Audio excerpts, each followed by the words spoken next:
السلام علیکم۔ جہان داستان میں آپ کا خیر مقدم ہے۔ امید ہے کہ آپ خیریت سے ہوں گے۔ آج میں آپ کے لیے ایک اور خوفناک کہانی لے کر آیا ہوں، اور کہانی کا نام ہے وہ آواز۔ کہانی شروع کرنے سے پہلے ہمارے چینل کو سبسکرائب کر دیں اور بیل آئیکن کے بٹن پہ کلک کر دیں۔ تو شروع کرتے ہیں وہ آواز۔ یہ کہانی میرے دادا کی ہے اور میں انہی کی زبانی آپ کو سنانے جا رہا ہوں۔ یہ لگ بھگ 1920 کا واقعہ ہے۔ خلیل میرا دوست تھا۔ ہماری محبت کالج بر میں ضرب المثل تھی۔ ہم دونوں تاریخ قدیم سے گہری دلچسپی رکھتے تھے۔ جہاں کہیں اخبارات یا رسائل میں کسی قدیم تہذیب کے متعلق کوئی لٹریچر شائع ہوتا یا پرانے معبدوں اور مقبروں کی کھدائی کا ذکر ہوتا تو ہماری آتش شوق بڑھ اٹھتی۔ یہی شوق ہماری محبت و یکجائی کی اہم ترین وجہ تھی۔ تاریخ عالم میں تاریخ مصر کا باب خصوصاً ہماری توجیہات کا مرکز تھا۔ ہم اکثر اوقات قدیم مصریوں کی روحانی طاقت اور دیگر کمالات پر بحث کیا کرتے۔ جب ہم فرعون مصر کی عجیب و غریب شخصیتوں اور ان کی آہنی حکومتوں پر تبادلہ خیال کرتے تو تصور ہمیں ہزارہ سال کی گزشتہ دنیا میں لے جاتا، اور کئی کئی گھنٹے ہم انہی خواب و خیال کی دنیا میں غرق رہتے۔ چنانچہ تعلیم کا زمانہ ہم نے اسی ضبط میں بسر کیا، لیکن تعلیم کے خاتمہ پر ہمارا یہ شوق ادھورا رہ گیا۔ دنیا کے جمیلوں نے ہمیں ایک دوسرے سے علیحدہ کر دیا۔ وہ فوج میں ملازم ہوا اور مجھے اپنی زمینداری سنبھالنا پڑی۔ ہم دونوں 10 سال تک جدا رہے۔ اسی عرصہ میں میری شادی نسیمہ سے ہو گئی۔ نسیمہ کے نور پاش حسن اور معصوم محبت نے مجھے ایسا محو کیا کہ میں نے اپنے سب مشاغل ترک کر کے اپنی زندگی کو محبت کی جولانیوں کے سپرد کر دیا۔ خلیل ابھی تک مجرد تھا۔ وہ اس وقت تک تقریباً آدھی دنیا کا چکر لگا چکا تھا۔ اس کے خطوط اکثر آیا کرتے تھے جن میں وہی پہلا سا خلوص بھرا ہوتا۔ پورے 10 سال کے بعد مجھے اس کا ایک خط ملا جس نے میرے پرانے شوق کو اثر نو تازہ کر کے میرے دل میں جستجو کی ہلچل ڈال دی۔ خط کا مضمون مختصر تھا، یعنی وہ ملازمت سے سبکدوش ہو کر کلکتہ میں سکونت پذیر ہے اور مصر کے ایک پرانے مقبرے سے عجائبات کا ایک بہت بڑا خزانہ ساتھ لایا ہے۔ اس نے مجھے دعوت دی تھی کہ میں کلکتہ جا کر ان نادر اور عجوبہ روزگار اشیاء کا معائنہ کروں۔ اس کے خط سے پھر ایک بار میری آتش شوق بڑک اٹھی۔ دبے ہوئے جذبات دوبارہ ابھرنے لگے اور دوسرے دن میں بما نسیمہ کے کلکتہ روانہ ہو گیا۔ خلیل کا وسیع بنگلہ شہر سے چند میل پرے دریائے ہگلی کے کنارے واقع تھا، جس پر ناریل اور زیتون کے درختوں نے اپنا طریق سایہ ڈال رکھا تھا۔ شام قریب تھی۔ تاجدار مشرق اوان مغرب میں داخل ہونے والا تھا۔ ہوا بالکل ساکن تھی۔ افق پر خاکستری رنگ کے بادل طوفان کی آمد کا اعلان کر رہے تھے۔ فضا نہایت اداس اور غبار آلود تھی۔ بنگلے میں بالکل سناٹا تھا۔ مجھے حیرت ہوئی کہ وہ اس ویرانے میں کیوں کر رہتا ہے۔ بنگلے میں کوئی ملازم بھی دکھائی نہ دیتا تھا۔ چاروں طرف اجاڑ بیابان، نہ آدم زاد۔ ناچار میں بنگلے کا طواف کرنے لگا۔ سب دروازے اندر سے بند تھے۔ میں نے آوازیں دی، دروازے کھٹکھٹائے، مگر بے سود۔ اس ناگوار سکوت سے نسیمہ بہت بد دل ہوئی اور واپس چلنے پر اصرار کرنے لگی۔ ہم لوگ مایوس ہو کر واپس جانے کو ہی تھے کہ سب سے اوپر والی منزل کی کھڑکی کھلی، مگر فوراً ہی بند ہو گئی۔ تھوڑی دیر بعد مقابل والا دروازہ کھلا اور ایک شخص نمودار ہوا۔ ایک ادھیڑ عمر کا پتلا دبلا مدقوق سا شخص تھا۔ اس کے زرد اور بے رونق چہرے پر وحشت برس رہی تھی۔ اس کی پھیکی اور بے رس آنکھیں تیزی سے حلقوں میں گردش کر رہی تھیں۔ اس کے کھردرے اور بد رنگ بالوں پر خشکی کی وجہ سے گرد جمی ہوئی معلوم ہوتی تھی۔ اس شخص کو دیکھ کر نسیمہ بہت گھبرائی۔ میں نے حوصلہ کر کے اس سے خلیل کی بابت پوچھا، مگر اس نے جواب دینے کے عوض نفرت سے ہونٹوں کو سکیڑتے ہوئے دروازہ کھولا اور نہایت بے اعتنائی سے ہمیں ڈرائنگ روم میں بٹھا کر خود چپ چاپ اوپر والی منزل میں چلا گیا۔ اس کمرے میں قدیم سنت کی کئی عجیب و غریب اشیاء موجود تھیں، لیکن ان میں 2 چیزیں نہایت ہی ہولناک تھیں۔ ایک تو سنگ جراحت کا ایک خوبصورت پیالہ تھا جس کی تہہ میں خون کی طرح کوئی سرخ چیز جمی ہوئی تھی، اور دوسری پتھر کی ایک چھری تھی جو آدھی سے زیادہ خون آلود تھی۔ نسیمہ ان چیزوں کو دیکھ کر لرزنے لگی۔ میں ابھی ان چیزوں کی دیکھ بھال کر رہا تھا کہ کار کا ہارن سنائی دیا، اور چند منٹ بعد خلیل کمرے میں داخل ہوا۔ وہ اسی طرح خوبصورت اور جوان تھا۔ اس کی وجاہت اور شکل و صورت پر وقت نے بالکل اثر نہ کیا تھا۔ وہ اندر داخل ہوتے ہی مجھ سے لپٹ گیا۔ ایک دوسرے کی مزاج پرسی کے بعد میں نے پوچھا، خلیل، یہ بھوت قسم کا آدمی دوسری منزل میں کون ہے؟ اس نے ہنستے ہوئے کہا، اوہ، تمہارا اشارہ شاید اس وحشی نوت کی طرف ہے جو آج بدقسمتی سے گھر پر اکیلا تھا، کیونکہ میرے تمام ملازم آج شہر میلہ دیکھنے گئے ہوئے تھے۔ اس نے ضرور تمہیں ستایا ہوگا۔ اس کے بعد ادھر ادھر کی باتیں ہوتی رہی۔ وہ نسیمہ کو دیکھ کر بہت خوش تھا۔ اس عرصے میں حلیل کے حکم سے ہمارے لیے 2 کمرے تیار ہو گئے جہاں ہم نے آرام کیا۔ میری آنکھ کھلی تو شام کافی گہری ہو چکی تھی۔ حلیل کمرے میں موجود تھا، وہیں ہم نے کھانا کھایا۔ اس کے بعد وہ دیر تک غیر ممالک کے حالات بیان کرتا رہا، حتیٰ کہ رات کے 12 بج گئے۔ ملازمین ایک عرصہ سے اپنی ڈیوٹی ختم کر کے گہری نیند سو چکے تھے۔ تمام دنیا خاموش تھی، مگر گرم اور تاریک رات کے اندھیرے سایوں میں لمبے لمبے ناریل کے درخت جہنمی روحوں کی طرح مایوسی سے سمٹے سمٹائے کھڑے تھے۔ ہر طرف موت کا سا سکوت تھا۔ میں نے حلیل سے آرام کرنے کو کہا۔ وہ کسمساتا ہوا اٹھا، مگر چند قدم چل کر پھر واپس پلٹا اور جھک کر میرے کان میں کہنے لگا، ابھی سونے کا وقت نہیں، میں تمہیں ایک عجیب چیز دکھانا چاہتا ہوں، ذرا نسیمہ کو سو جانے دو۔ نہ جانے اس نے یہ فقرہ کس طرح سن لیا۔ یہ کبھی نہ ہوگا، میں اس سنسان گھر میں ایک لمحہ بھی اکیلی نہ رہوں گی، نسیمہ نے چلا کر کہا۔ لیکن وہ تمہارے دیکھنے کی چیز نہیں، حلیل نے جواب دیا۔ مگر تنہا رہ کر تو شاید میں زندہ بھی نہ بچ سکوں گی، نسیمہ نے مچلتے ہوئے کہا۔ یکا یک ایک پر حسرت اور مدھم سا ساز سنائی دیا۔ ہم سب چونک پڑے۔ اوہو، وقت بہت ہو گیا ہے، وحشی نوت نے اپنی عبادت بھی شروع کر دی ہے، حلیل نے کہا۔ اس ساز میں کچھ ایسا ناپاک شیطانی اثر تھا کہ میرا دل دھڑکنے لگا۔ نسیمہ کا چہرہ بھی زرد ہو گیا۔ اوف، یہ ساز کس قدر منحوس ہے۔ مجھے ایسا محسوس ہوتا ہے جیسے میں وادی موت میں داخل ہو رہا ہوں۔ کیا تم اسے بند کرا سکتے ہو؟ میں نے بے چینی سے کہا۔ یہ تو بہت مشکل ہے، حلیل نے کہا۔ نوت کو کیسے روکا جائے؟ وہ بہرا ہونے کے علاوہ اس ساز کے بجانے میں اتنا محو ہو جاتا ہے کہ اسے تن بدن کا ہوش نہیں رہتا۔ ایسے خوفناک آدمی کو برطرف کیوں نہیں کر دیتے؟ نسیمہ نے کہا۔ پسند تو اسے میں بھی نہیں کرتا، حلیل نے کہا، لیکن یہ بڑے کام کا آدمی ہے۔ اس کی وساطت سے مجھے چند ایسی عجوبہ اور نادر اشیاء دستیاب ہوئی ہیں جو ایک وحشی قوم کی ملکیت تھی۔ یہ قوم صحرا میں غاروں کے اندر رہتی ہے۔ نوت اسی قوم کا فرد ہے۔ میں اسے بمشکل رام کر سکا۔ پھر کچھ دیر خاموش رہنے کے بعد کہنے لگا، وقت گزر رہا ہے، اگر تم لوگ کچھ دیکھنا چاہو تو میں تیار ہوں۔ ہم اٹھ کھڑے ہوئے اور وہ ہمارے آگے آگے چلنے لگا۔ سب سے اوپر والی منزل پر جا کر اس نے ایک طویل اور عریض کمرہ کھولا۔ اس کمرے میں دروازوں پر باری باری زر تارے پردے لٹک رہے تھے اور اندر نہایت اداس اور حسرت امیز بینی بینی خوشبو پھیل رہی تھی۔ حلیل نے احترام کے طور پر جھک کر وزنی زر تار پردہ اٹھایا اور ہم لوگ اندر داخل ہو گئے۔ کمرے میں زر پردوں کے ساتھ ساتھ جا بجا برقی قمقمے جگمگا رہے تھے۔ وسط میں 2 تابوت پڑے تھے، جن میں ایک سونے کا تھا اور دوسرا پتھر کا۔ حلیل نے پہلے پتھر کے تابوت سے ڈھکنا اٹھایا۔ ایک دم ہم سب پر رقت طاری ہو گئی۔ اس تابوت میں 2 ہوش رو نوجوان پہلو با پہلو لٹائے گئے تھے۔ یہ خنود شدہ لاشیں بالکل زندہ معلوم ہوتی تھی۔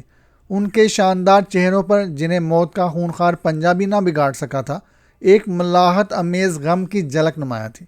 ان کی لمبی لمبی عبرت آمیز آنکھوں سے بلا کا درد اور انتہائی بے کسی ٹپک رہی تھی۔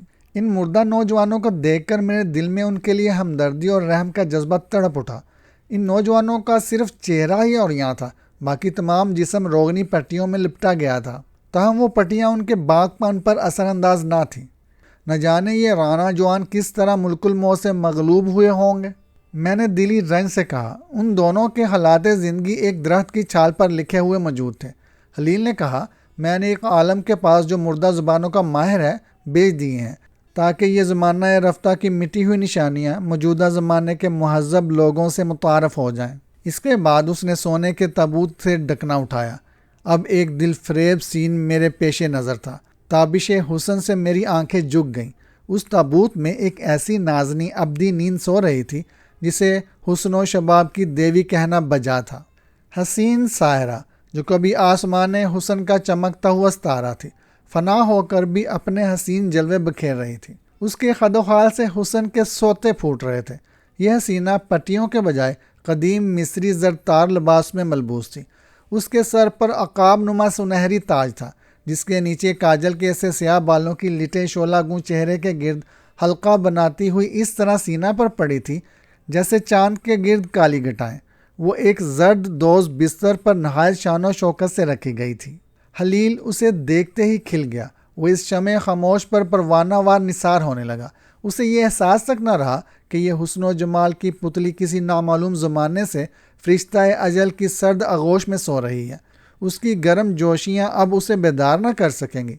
میں دنیا کی بے ثباتی پر اشک حسرت بہاتا ہوا پھر ان اجل رسیدہ جوانوں کے پاس آ کھڑا ہوا۔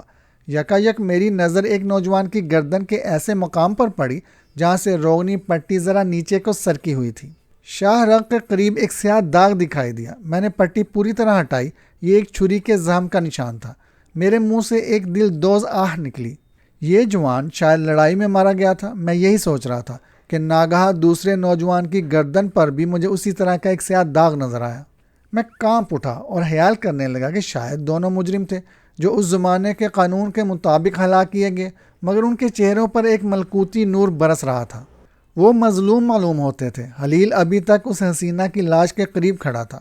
اس کی حالت اب ایک افسوسناک حد تک پہنچ چکی تھی۔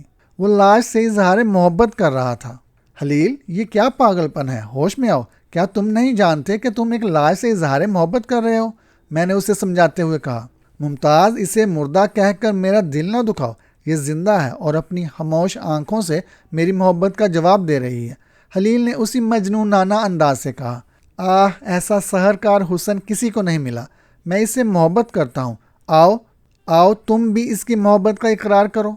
میں متوخش نگاہوں سے اس حسینہ کی لاش کو دیکھ رہا تھا۔ مجھے ایسا معلوم ہوا کہ اس کی آنکھیں مجھے اپنے اندر جذب کر رہی ہیں۔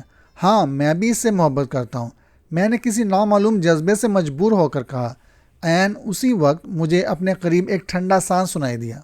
میں نے چونک کر دیکھا تو نسیمہ میرے پہلو میں سہمی ہوئی کھڑی تھی۔ اس کا رنگ زرد ہو رہا تھا۔ میں نے کندھوں کو جھٹک کر اپنے حواس درست کیے۔ تم بھی اس سے محبت کرتے ہو؟ خلیل نے وفور مسرت سے کہا۔ نہیں، میرے پاس اس سے بہتر چیز موجود ہے، میں نے بلند آواز میں کہا، اور نسیمہ کا ہاتھ پکڑ کر جلدی اس کمرے سے باہر نکل گیا۔ رات ہم نے انتہائی اضطراب میں بسر کی۔ خلیل کی بابت کچھ معلوم نہ ہو سکا کہ وہ اس لاش کے پاس رہا یا اپنے کمرے میں۔ صبح کے اجالے میں ہماری حالت قدر سکون پذیر ہوئی۔ جتنی جلدی ہو سکے ہمیں یہاں سے چل دینا چاہیے، نسیمہ نے کہا۔ اتنی جلدی تو خلیل کبھی نہ جانے دے گا، میں نے جواب دیا۔ اس کی اجازت کی ضرورت نہیں، نسیمہ نے کہا۔ ہمارا یہاں رہنا سخت خطرناک ہے۔ اگر تم اس لاش سے ڈرتی ہو تو میں بھی اس سے نفرت کرتا ہوں، میں نے کہا۔ اب پھر کبھی اسے نہ دیکھوں گا، خاطر جمع رکھو۔ اگر تم وہاں نہ جاؤ گے تو وہ خود یہاں آ جائے گی، نسیمہ نے کہا۔ کیا خوب، لاش یہاں آ جائے گی، میں نے ہنس کر جواب دیا۔ وہ مردہ نہیں، میں نے اپنی آنکھوں سے اسے زندہ دیکھا ہے، نسیمہ نے بے قرار ہو کر کہا۔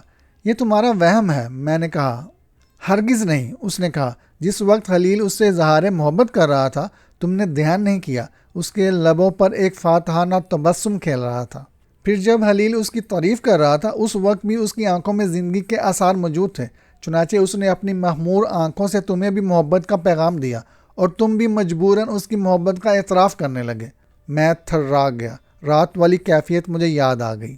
نسیمہ سلسلہ کلام جاری رکھتے ہوئے کہنے لگی، شاید تم نے نہ دیکھا ہوگا، جب تم نے اس کے مقابلے میں مجھے بہترین قرار دیا تو فوراً اس کی پیشانی پر بل پڑ گئے، اور جب ہم باہر نکل رہے تھے تو میں نے پلٹ کر دیکھا تو اس کے تیور بگڑے ہوئے تھے۔ وہ غضبناک نگاہوں سے گور گور کر ہمیں دیکھ رہی تھی۔ میں نے اس کا وہم دور کرنے کی بہت کوشش کی، مگر وہ اپنی بات پر اڑی رہی۔ اتنے میں خلیل بھی آ گیا۔ اس کی خمار آلود آنکھوں سے صاف ظاہر تھا کہ وہ رات بھر جاگتا رہا ہے۔ میں نے نسیمہ کی علالت کا بہانہ کرتے ہوئے اس سے واپسی کی اجازت چاہی، اور آخرکار اس کی انتہائی مخالفت اور ناراضگی کے باوجود ہم لوگ وہاں سے چلے آئے۔ کلکتہ سے آئے ہمیں 8 مہینے گزر چکے تھے کہ اچانک خلیل کی موت کا تار ملا۔ یہ تار اس کے قانونی مشیر اپدیش چندر کی طرف سے تھا۔ خلیل نے اپنا بنگلہ وغیرہ میرے نام چھوڑا تھا۔ خلیل کی موت سے مجھے بے حد صدمہ ہوا اور اسی دن کلکتہ چلا گیا۔ اس کا بنگلہ دیکھ کر میرے رنج و غم میں مزید اضافہ ہوا۔ بنگلے پر پہلے سے زیادہ دلکش نحوست چھا رہی تھی۔ ایک بھیانک افسردگی اور دل گیری اداسی در و دیوار سے ہویدا تھی۔ میں متوفی کے کمرے میں گیا جہاں چند ملازم اور ایک بوڑھا مولوی موجود تھا جس نے تجہیز و تکفین کی آخری رسومات ادا کرنی تھی۔ کفن کا بند کھولا گیا۔ اس کی لاش کو دیکھ کر میرے دل پر سخت چوٹ لگی۔ موت سے ہم آغوش ہو کر اس کا حسن بجائے پس مردہ ہونے کے نکھر گیا تھا۔ اس کے نقش اتنے دلکش اور تیکھے ہو رہے تھے کہ معلوم ہوتا تھا جیسے کسی دیوتا کی مورتی تراش کر کفن میں رکھی گئی ہے۔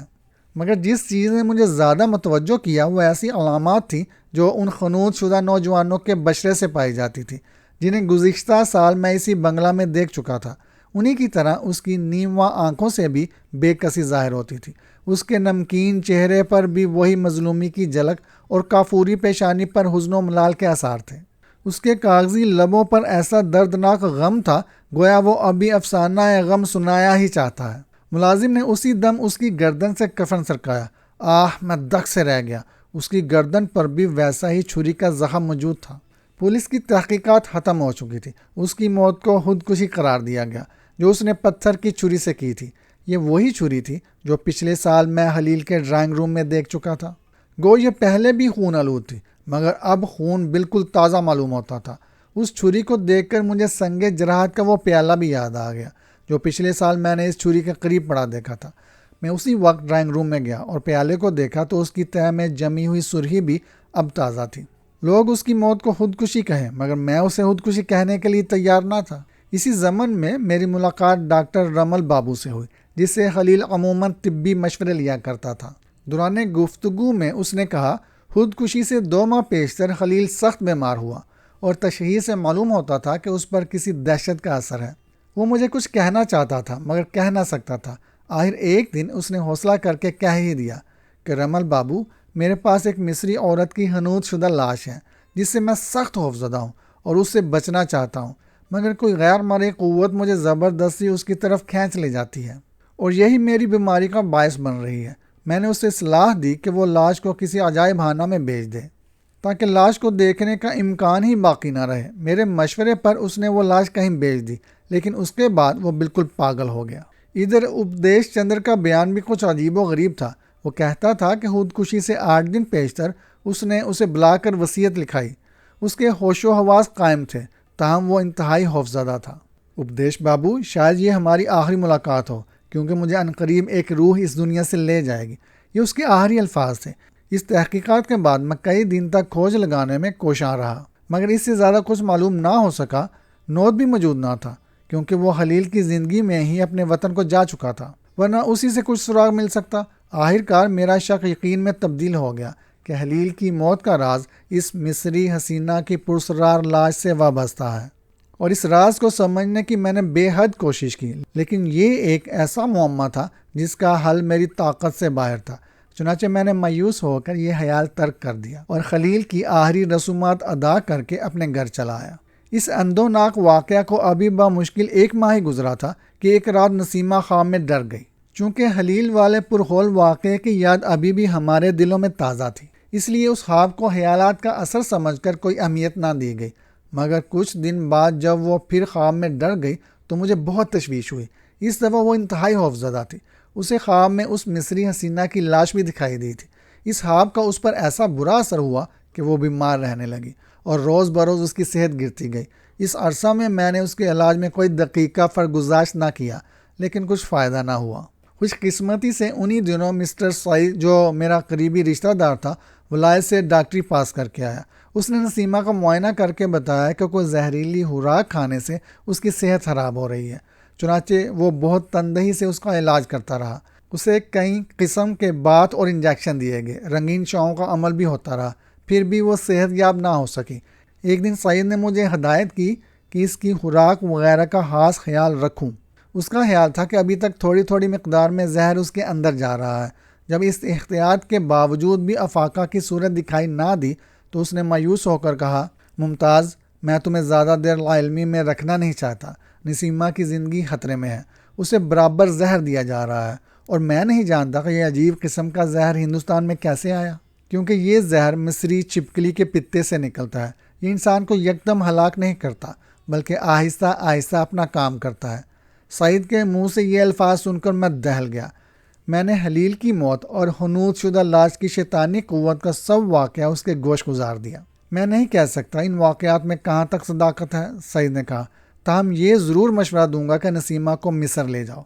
وہاں کے ڈاکٹر ضرور اس زہر کے تریاق جانتے ہوں گے، شاید وہ اسی سے اچھا کر سکیں۔ سعید کی گفتگو سے صاف ظاہر تھا کہ نسیمہ کا مرض لا علاج ہے۔ میں بے اختیار پھوٹ پھوٹ کر رونے لگا۔ سعید نے مجھے تسلی دی اور اپنی ہمدردانہ باتوں سے میرا حوصلہ بڑھایا۔ دنیا با امید قائم ہے۔ میں آخری بار قسمت آزمائی کرنے کو تیار ہو گیا۔ اس مصیبت میں سعید نے میری بہت مدد کی۔ اس نے اپنے ایک مصری دوست عمر افندی کے نام، جس نے اس کے ساتھ ہی ڈاکٹری پاس کی تھی، چٹھی لکھی کہ میرا ایک عزیز اپنی بیوی کے علاج کے لیے مصر آ رہا ہے، اس کی امداد میں کوتاہی نہ کی جائے۔ چنانچہ اسی مہینے کے اخیر میں ہم لوگ اپنے وطن سے روانہ ہو گئے۔ عمر افندی نہایت نیک دل، مہمان نواز اور مشفق دوست ثابت ہوا۔ اس نے ہماری تنہائی اور غریب الوطنی کا خیال رکھتے ہوئے نہ صرف اپنی کوٹھی کے ایک حصے میں کچھ کمرے دے رکھے تھے، بلکہ اس کی نیک نفسی نے یہ بھی گوارا نہ کیا کہ ہم کھانے کا انتظام ہی علیحدہ کریں۔ اس کی خوش اخلاقی اور خلوص نے ہمیں گرویدہ کر لیا۔ مصر کی معتدل آب و ہوا اور عمر افندی کی قابل قدر کوششوں سے نسیمہ 3 مہینے کے اندر اندر تندرست ہو گئی، مگر عمر افندی کی ہدایت کے مطابق ابھی کچھ عرصہ ہمیں یہاں اور ٹھہرنا تھا۔ انہی ایام میں یکایک مجھے ایک عجیب و غریب عارضہ لاحق ہو گیا، یعنی رات کو نیند مجھ سے کوسوں دور ہو جاتی اور میں بے چینی سے کروٹیں بدلتا رہتا۔ میں اکثر خیال کرنے لگتا شاید میری کوئی چیز گم ہو گئی ہے۔ میں اس چیز کو حاصل کرنا چاہتا تھا، مگر معلوم نہ تھا وہ چیز کیا ہے۔ ایک دن آدھی رات کو ایک اونٹنی سڑک پر گزری۔ اس کے گلے کی گھنٹیوں کی آواز مجھے اس قدر پیاری معلوم ہوئی کہ میں نے محسوس کیا میں اسی چیز کی تلاش میں تھا۔ وہ آواز مجھے اپنے اندر جذب کرنے لگی۔ میں نے ارادہ کیا کہ اس ساربان کے ساتھ کہیں چلا جاؤں۔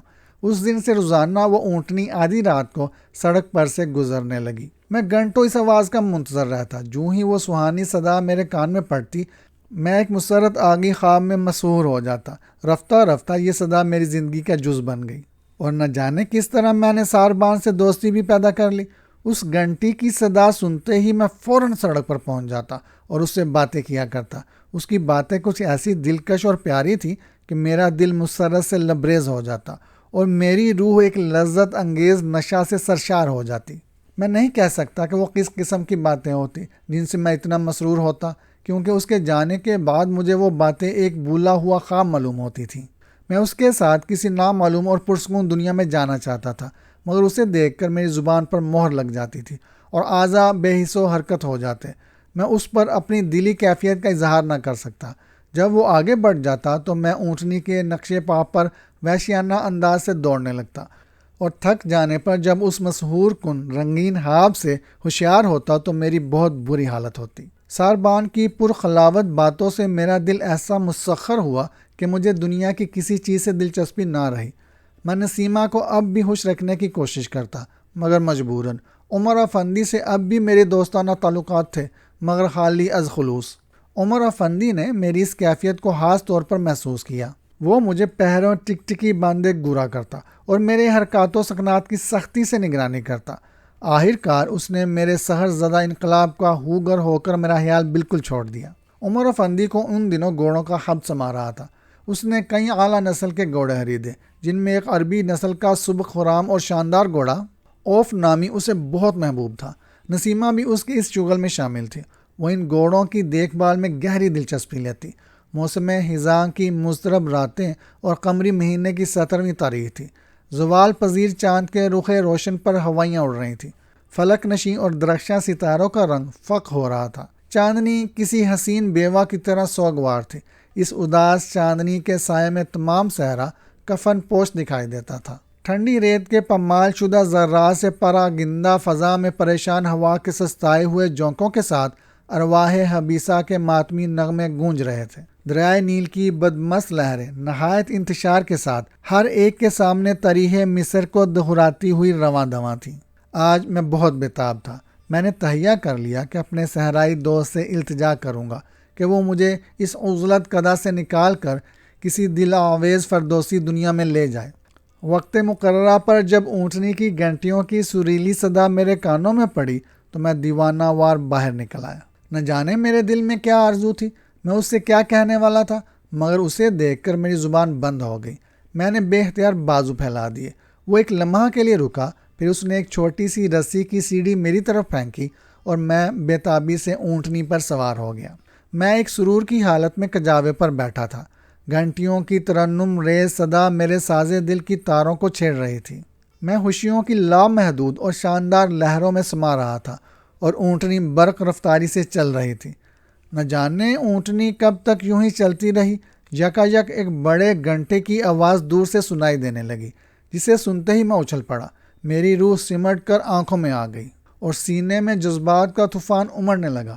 میں اس جگہ جانے کے لیے بےتاب ہو گیا جہاں سے وہ دل نواز اور اچھوتی صدا بلند ہو رہی تھی۔ اونٹنی اب چھوٹی چھوٹی گھاٹیوں کو عبور کر کے ایک عظیم الشان وادی میں داخل ہونے والی تھی۔ کہیں دور جلد ملاتی ہوئی برقی روشنیوں میں فلک شکوہ اہرام کی چوٹیاں دکھائی دے رہی تھیں۔ اونٹنی یکدم گھاٹی کے نیچے ایک شگاف کے سامنے رک گئی۔ یہاں 4 آدمی ہاتھوں میں مشعلیں لیے ہمارے منتظر تھے۔ میں اسی بےتابی سے نیچے اترا۔ یہ شگاف دراصل ایک غار تھا۔ میں ان لوگوں کے ہمراہ اس میں داخل ہوا، مگر اندر قدم رکھتے ہی گھنٹے کی صدا بند ہو گئی اور یک لخت اس سحر زدہ مدہوشی سے بیدار ہو کر میں نے گرد و پیش کے مناظر پر نظر ڈالی۔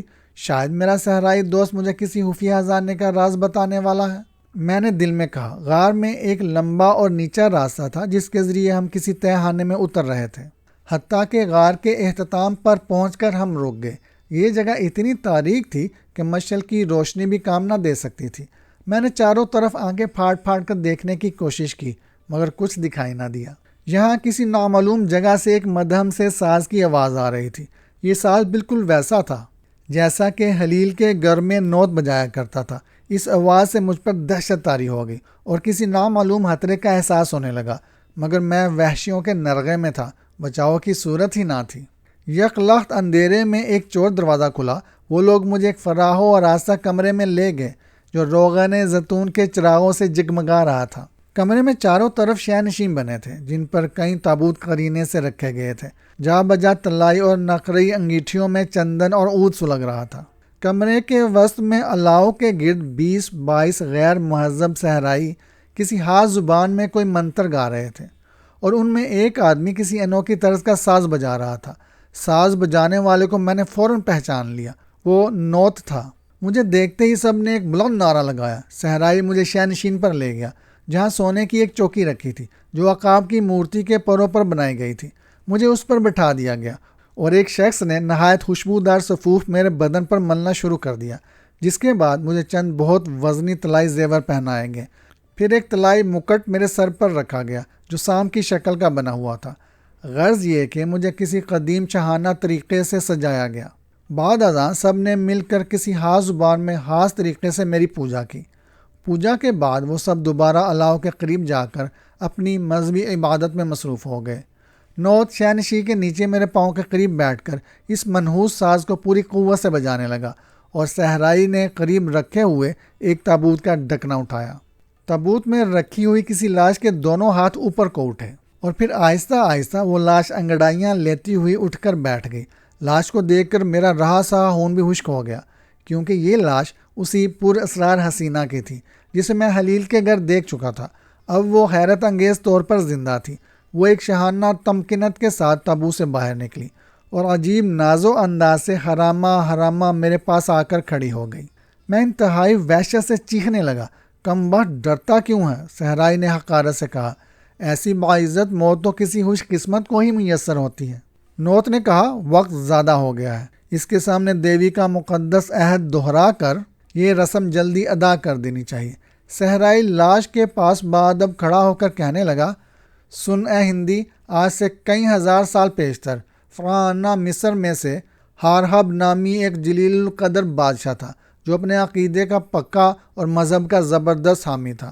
اس کی ایک حسین اور عالی وقار بیٹی تھی جسے وہ بہت چاہتا تھا۔ شہزادی کا نام مریض تار تھا۔ اس کے حسن کا تمام ملک میں شہرا تھا۔ کئی عالی مرتبت شہزادے اور اولیاء ملک اس کے خواہاں تھے۔ سینکڑوں بہادر اور رنگیلے درباری اس کی محبت میں دیوانے ہو رہے تھے۔ ہر نوجوان کے سر میں اس کا سودا تھا، مگر شہزادی کا نظریہ دنیا سے مختلف تھا۔ وہ مردوں کو نفرت کی نگاہ سے دیکھتی تھی اور خصوصاً عشاق کے ساتھ نہایت حقارت آمیز سلوک کرتی۔ وہ عابدہ اور زاہدہ ہونے کے علاوہ اپنے باپ کی طرح مذہب کی دل دادا تھی۔ اسی مذہبی دیوانگی کی وجہ سے وہ 16 سال کی عمر میں خدائے را کے معبد میں راہبہ بن گئی۔ اس نے اپنے مذہبی طریقے پر قسم اٹھا کر اعلان کیا کہ وہ اب مذہباً یا قانوناً کسی مرد کی نہیں ہو سکتی۔ 2 سال کے اندر اندر اس نے اتنی روحانی ترقی کی کہ اس کی عظمت کا سکہ عوام الناس کے دلوں پر بیٹھ گیا۔ اس کی زبان میں ایسی تاثیر پیدا ہو گئی کہ جو کچھ وہ زبان سے کہتی پورا ہو جاتا، یعنی اسے ایک دیوی کا رتبہ حاصل ہو گیا۔ لیکن جب وہ اس منزل میں تھی تو خدائے راہ نے اس سے ایک کڑی آزمائش چاہی۔ اسے ایک ایسا غیر متوقع معاملہ پیش آیا کہ اس کے ارادے متزلزل ہو گئے۔ اسے صحیح راستے سے بہکانے والا نارمر تھا۔ یہ نوجوان خدائے راہ کے عقیدت مندوں میں سے تھا جو تھوڑے ہی دنوں سے معبد میں وارد ہوا تھا۔ نارمر خوبصورتی اور بانک پن کی زندہ مثال تھا۔ اس کی آواز میں مٹھاس تھی۔ جب وہ خدائے راہ کی بارگاہ میں اس کی عظمت کے گیت خوش دلی اور خوش گلوئی سے گاتا تو مریض تار کے دل پر اس کا خاص اثر ہوتا۔ محبت و مسرت سے معمور نغمے اس کی روح کی لطافتوں سے ہمکنار ہوتے اور کسی نامعلوم جذبے سے اس کا دل دھڑکنے لگتا۔ رفتہ رفتہ مریض تار کو معلوم ہونے لگا کہ وہ اپنا مقدس دل نارمر کی نظر کر چکی ہے۔ وہ اکثر عشق و محبت کے رنگین اور شیریں خوابوں میں مدہوش رہنے لگی۔ اس کا دل گناہ کی آلودگیوں سے ملوث ہونے لگا۔ گو اس نے نارمر سے بچنے کی بہت کوشش کی، لیکن اس خوشنما پیکر میں کچھ ایسی کشش تھی جس کے آگے شہزادی مریض تار جیسی مستقل مزاج اور غیور عورت کو جھکنا پڑا۔ اس نے اپنی قسم توڑ کر اپنے آپ کو نارمر کے حوالے کر دیا۔ شہزادی کا یہ ناجائز عشق کچھ زیادہ دیر تک قائم نہ رہ سکا۔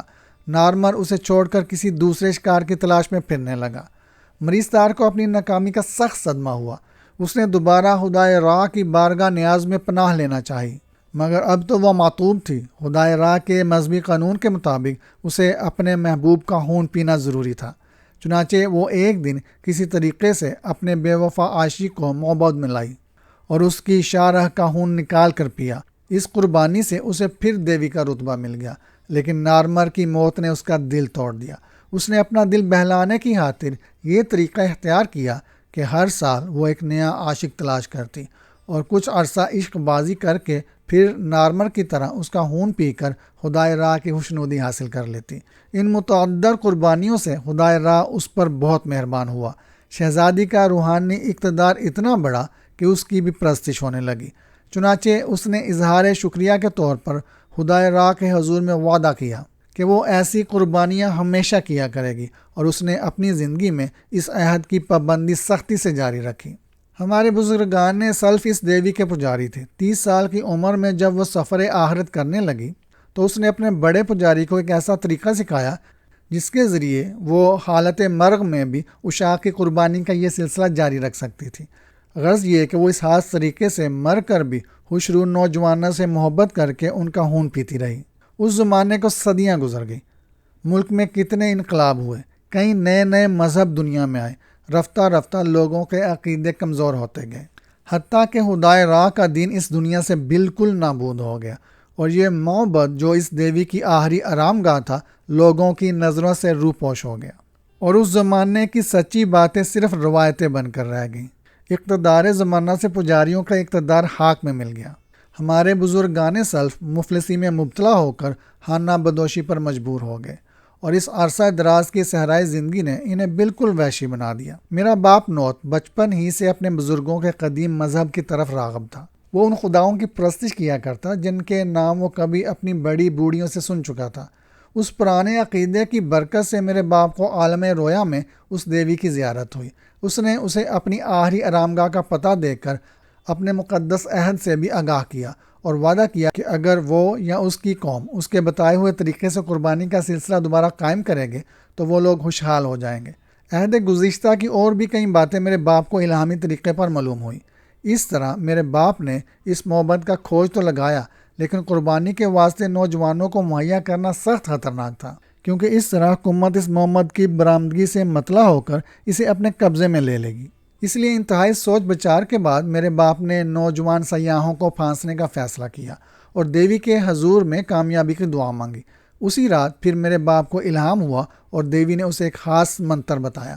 جب کبھی میرا باپ کسی سیاح کو قربانی کے واسطے منتخب کرتا تو راتوں کو اس معبد میں اس کی صورت کا تصور کر کے دیوی کے بتائے ہوئے منتر کا ورد کرتا، جس کے اثر سے سیاح کا دل اس اونٹنی کی گھنٹیوں سے تسخیر ہو جاتا جو میں اسی غرض سے اسی طرف لے جایا کرتا تھا، اور وہ ایک دن اسی اونٹنی کے ذریعے سے یہاں پہنچ کر دیوی کے عشق میں گرفتار ہو جاتا، حتیٰ کہ سال کے اختتام پر اس کی قربانی کر دی جاتی۔ اس طریقے سے کئی سال تک قربانی کا سلسلہ جاری رہا، لیکن آج سے 2 سال پیشتر ایک ہندی سیاح نے جس کا نام خلیل تھا، نہ جانے کس طرح اس معبد کا سراغ لگا لیا۔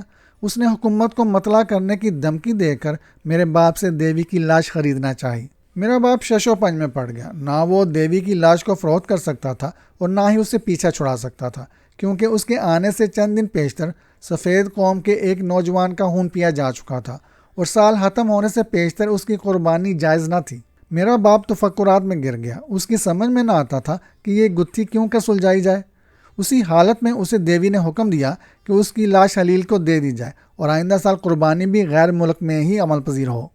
چنانچہ دیوی کی لاش کے علاوہ اس کے عشاق میں سے نارمر اور ایک شہزادے کی لاش بھی ماں چند نادر اشیاء کے اس کے حوالے کرنا پڑے۔ ان لاشوں کی قیمت میں اس نے ہمیں اتنا زر نقد دیا کہ ہمارا کنبہ خوشحال ہو گیا۔ حلیل دیوی کو کلکتے لے گیا اور میرے باپ کو قربانی کی رسومات ادا کرنے کے لیے ساتھ جانا پڑا۔ حلیل پر دیوی کے عشق کا بہت برا اثر ہوا اور ایام قربانی کے قریب وہ سخت بیمار ہو گیا۔ آخر کار وہ ایک ڈاکٹر کے کہنے پر دیوی کی لاش کو مصر کا عجائب خانہ میں بھجوا دینے پر آمادہ ہو گیا۔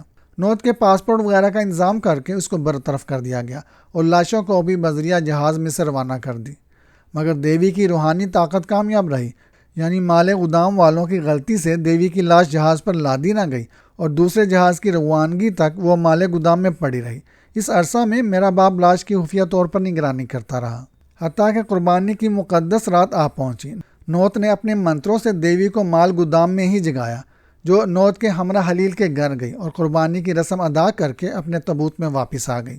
اسی صبح کو دوسرا جہاز روانہ ہونے والا تھا، جس کے ذریعے یہ دوبارہ مصر میں آ گئی اور ہم لوگ عجائب خانہ میں اس لاش کے بدلے ایک اور لاش رکھ کر اسے چرا لائے۔ اب میرے باپ کو آئندہ سال کی قربانی کے واسطے پھر فکر لاحق ہوئی، تو دیوی نے اسے بتایا کہ آئندہ سال کے لیے وہ نوجوان منتخب ہو چکا ہے جو اسے حلیل کے گھر دیکھنے آیا تھا، مگر تم دور تھے، اس لیے تمہارے یہاں لانے کے لیے میرے باپ کو سخت محنت کرنا پڑی۔ وہ پورے 10 ماہ منتر جپتا رہا تاکہ تم نیند کی حالت میں روزانہ اپنی بیوی کو چھپکلی کے پتے کا زہر دے کر ہلاک کر دو۔ چونکہ حلیل کے گھر تم نے باوجود دیوی کی محبت کا اقرار کرنے کے بیوی کی خوشنودی کے لیے اسے دیوی سے بہتر قرار دے کر دیوی کی توہین کی تھی، اس لیے وہ تمہاری بیوی کو ہلاک کر کے اپنے انتقام کی آگ بجھانا چاہتی تھی۔ وہ زہر جو تم اپنی بیوی کو نیند کی حالت میں دیا کرتے تھے وہ ان چند مصری نادر اشیاء میں موجود تھا جو تمہیں حلیل کے ورثہ میں ملی تھی، لیکن تمہاری بیوی کی زندگی باقی تھی۔ تم اسے اپنے ساتھ مصر لے آئے، وہ اس زہر کا تریاق استعمال کرنے سے بچ گئی۔ اسی تگ و دو میں سال ختم ہو گیا۔ آج قربانی کی مقدس رات ہے، لہٰذا اب تم جوان مردی سے قربانی کے واسطے تیار ہو جاؤ۔ عالم یاس میں میں نے سب باتیں سنی۔ کبھی کبھی مجھے خیال آتا کہ میں کوئی خوفناک خواب دیکھ رہا ہوں۔ میری حالت سخت خراب ہو رہی تھی، گو میں زندہ تھا مگر مردوں سے بدتر۔ نوت نہایت خلوص و عقیدت سے اپنے کام میں مصروف تھا۔